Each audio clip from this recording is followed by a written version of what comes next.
Politik ini membawa kita kemana yang kita mau, Bang. Dan tentu kan ini semua yang kita jalankan ini kita pertanggungjawabkan ke Allah Subhanahu Wa Taala. Ya, tapi kan godaannya juga banyak. Luar biasa, Bang. Jabatan politik godaan. Sangat apa luar yang biasa, abang rasakan Bang. godaan itu misalnya yang sangat sulit menolaknya? Alhamdulillah sampai sekarang godaan-godaan yang tidak baik masih bisa saya tolak. Apa itu, Bang? Nggak bisa disebutkan di sini. Yang harus kita benahin atau kita pikirkan ke depan itu, Bang, kalau saya lihat selama saya menjadi anggota DPR, kita punya pertanian, Bang, yang luar biasa. Ya, pertanian ya. Kita punya perkebunan yang luas. Tambang, kita punya laut yang gede, pantainya gitu, sepanjang pantai, Bang. Punya tambang, punya geotermal, Bang. Punya wisata. Dengan sebanyak itu yang bisa dipersembahkan tanah Mandailing ini, harusnya kita lebih makmur.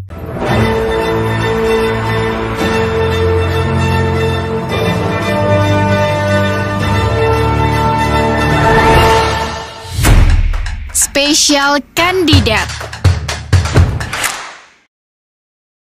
Terima kasih Anda masih tetap bersama kami di program Talkshow Ruang Paslah Cerdas dan Inspiratif. Anda dapat mengikuti podcast ini di frekuensi 102,6 FM setiap hari Kamis dari pukul 10 hingga pukul 11. Lalu Anda dapat menyimaknya di live streaming kita di live Facebook di radio Start 102,6 FM Penyambungan dan juga di channel YouTube kita di Start FM News Channel. Anda dapat di media sosial radio Start FM podcast ini akan kami tayangkan dan akan Anda dapat mengikutinya perjalanan kisah dari tamu kita yaitu Bapak Harun Mustafa Nasution.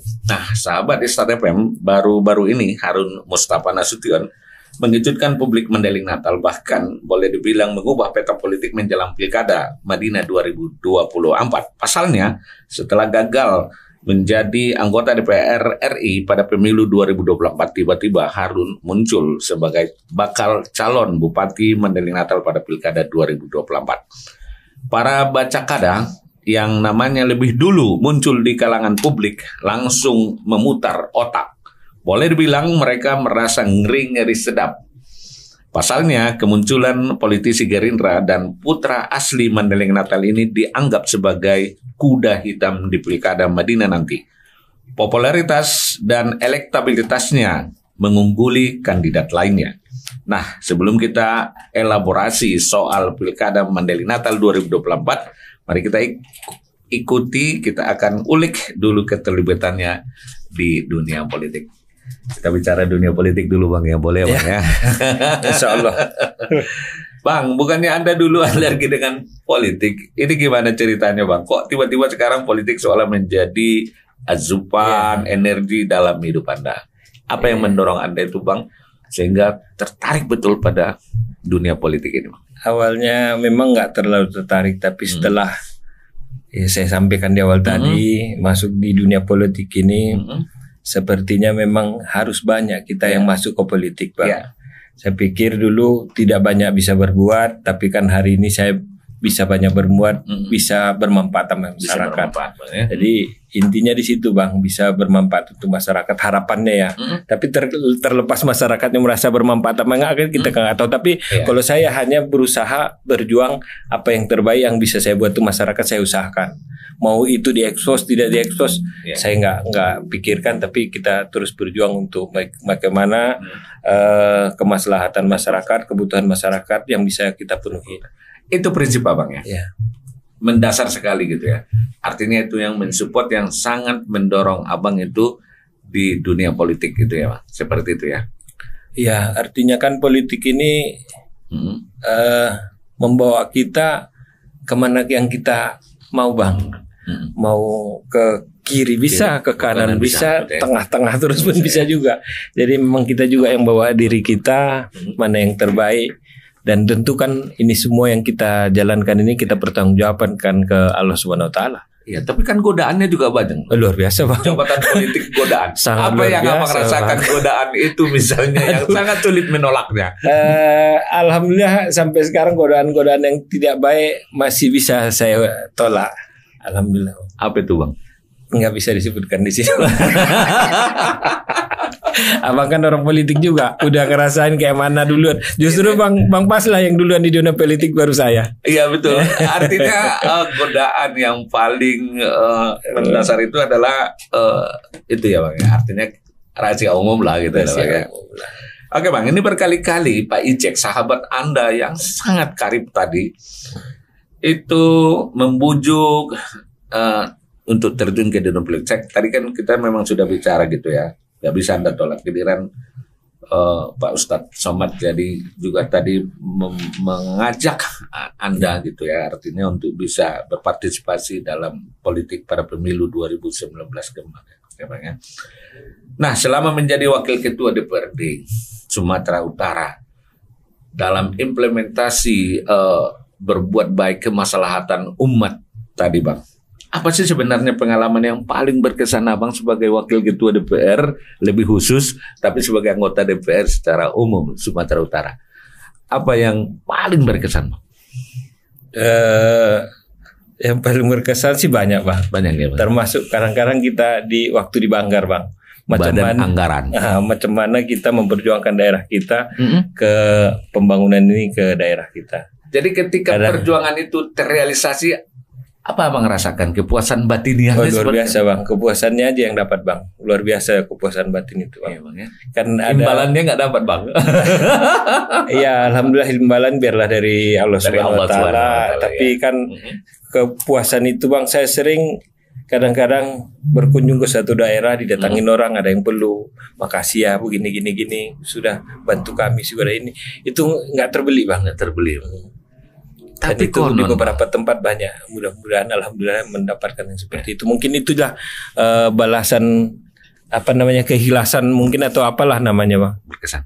Tapi berkesan. Konon Bang, setelah menjadi anggota DPR malah akses hubungan komunikasi dengan masyarakat tertutup. Benar nggak sih itu Bang?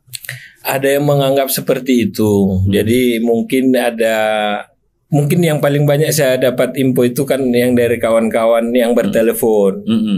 Kadang nggak saya angkat memang kalau nggak ada namanya, mohon maaf. Tapi semua yang nelpon saya setelah itu di WA-nya saya telepon kembali. Artinya Abang tetap mempertahankan komunikasi dengan. Saya pertahankan semuanya. Saya coba tetap berkomunikasi dengan kawan-kawan lama, kawan-kawan baru, baik. Malah saya berusaha berdiskusi dengan orang-orang tua. Orang-orang tua. Abang biasa pakai media apa itu Bang? Langsung jumpa dengan masyarakat lewat media reses gitu paling apa? Enggak mereses juga kita sering jumpa juga. Jumpa ya. Kadang juga kalau ada datang kawan-kawan dari daerah, saya tampung di Medan. Jadi kalau Abang ke dapil nggak pernah lupa, pasti ke Lopo gitu loh. Apa sih yang berkesan di Lopo itu? Iya, sebagai kapasitas anggota DPR gitu? Iya Bang. Cuman kan di situ kan banyak dapat info kita Bang di Lopo. Itu kan kalau di Lopo ini apa adanya Bang. Yang baik disampaikan, yang tak baik disampaikan, dan di situ pun diserang orang kita pun sering Bang. Sering. Dan itu serangan itu kan jadi masukan dari kita Bang. Gitu ya, jadi penyemangat ya. Jadi penyemangat, jadi introspeksi diri. Oh aku kurang ini sampai Abang sampaikan tadi juga banyak orang merasa menjauh saya enggak Bang. Ya. Sebetulnya cuman mungkin karena waktu ya Bang. Waktunya kan kadang-kadang masih ada kegiatan yang harus saya laksanakan. Karena kebetulan saya juga wakil pimpinan, banyak padat kita juga di sana. Pada waktu juga ada istilahnya mewakili ini, mewakili itu, pertemuan ini, pertemuan dan lain-lain. Ada rasa bangga sih Bang, Pak Dewan yang terhormat begitu Bang. Itu gimana Bang? Biasa aja Bang. Justru kadang-kadang kok dibilang gitu di luaran saya malu Bang. Malu ya Bang ya. Pak Dewan yang terhormat gitu. Tapi yang jelas kita makin merekat dengan masyarakat, itu yang Abang rasakan. Alhamdulillah Bang. Ya. Lebih banyak tahu tentang masyarakat yang selama ini saya mungkin banyak di dunia otomotif, dunia bisnis yang tidak tersentuh sama sekali Bang. Ternyata Madinah ini luar biasa Bang. Kita Bang, yang harus kita benahin atau kita pikirkan ke depan itu Bang. Kalau saya lihat selama saya menjadi anggota DPR, kita punya pertanian Bang yang luar biasa. Kita punya perkebunan yang luas, kita punya laut yang gede, pantainya gitu, sepanjang pantai Bang. punya tambang, punya geotermal Bang, punya wisata. Yang paling nggak ada tuh Bang. Kita yang paling komplit loh Bang. Tapi ini harusnya dengan sebanyak itu yang bisa dipersembahkan tanah Mandailing ini, harusnya kita lebih makmur. Ini kita tahan dulu Bang. Ini segmen ketiga itu. Iya Bang, iya. Nah Bang, gini loh Bang. Artinya selama menjadi wakil rakyat gitu ya di gedung di Sumatera Utara, Abang sudah bercerita tadi bagaimana kesan pengalamannya gitu Bang. Yang nggak baiknya apa sih Bang menjadi anggota DPR itu? Apa yang Abang rasakan itu? Pernah nggak Abang marah-marah sih sebagai wakil rakyat gitu dengan mitra kerja Abang dengan OPD misalnya atau dengan pemerintahan? Saya berusaha tidak dengan cara marah Bang. Saya berusaha mendekatkan diri.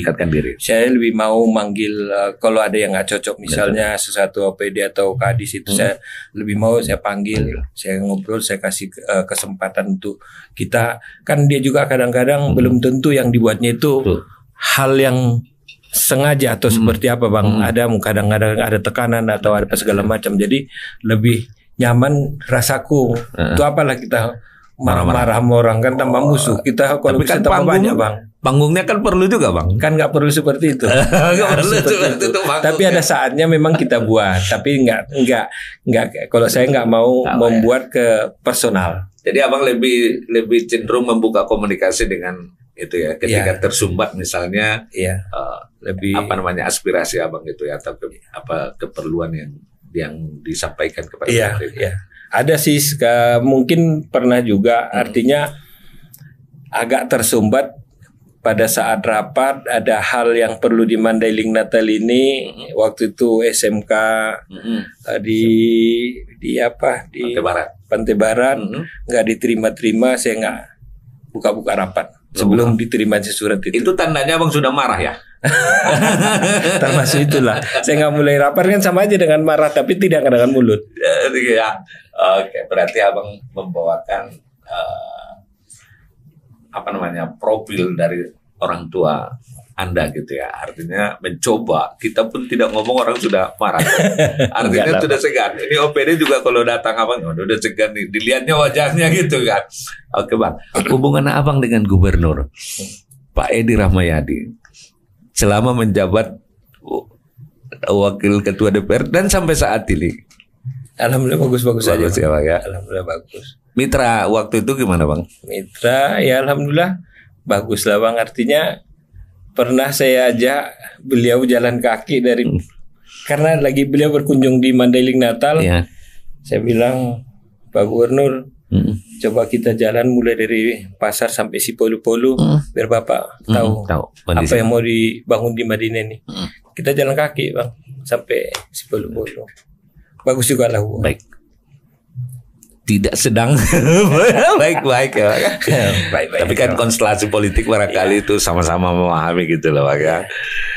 Jadi tidak merubah artinya kedekatan Abang gitu ya dengan wakil gubernur dengan gubernur gitu ya sama karena saya yakin sekali Abang dekat dengan dua-duanya. Ya. Biasanya sama Pak Gubernur Pak Edi Rahmayadi kesan apa yang paling Abang rasakan? Apalagi ya, ya kadang-kadang namanya kita Bang dari DPR mungkin sebagai pengawas kadang-kadang sering juga kan bertengkar Bang, ada juga tengkar. Ya, hal-hal yang tapi tidak di depan umum ya. Bukan tengkar ya, adu gagasan adu argumentasi. Oke, baik sahabat Istad FM.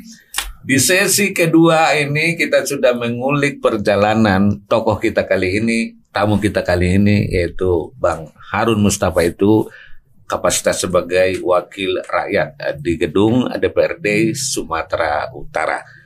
Di sesi ketiga ini, di sesi penutup ini kita bakal ulik sejauh mana sih sebenarnya keinginan, motivasi, serta apa saja yang mendorong sehingga Bang Harun ini, tamu kita ini mau jadi calon Bupati Mandailing Natal. Nantikan setelah pariwara berikut ini.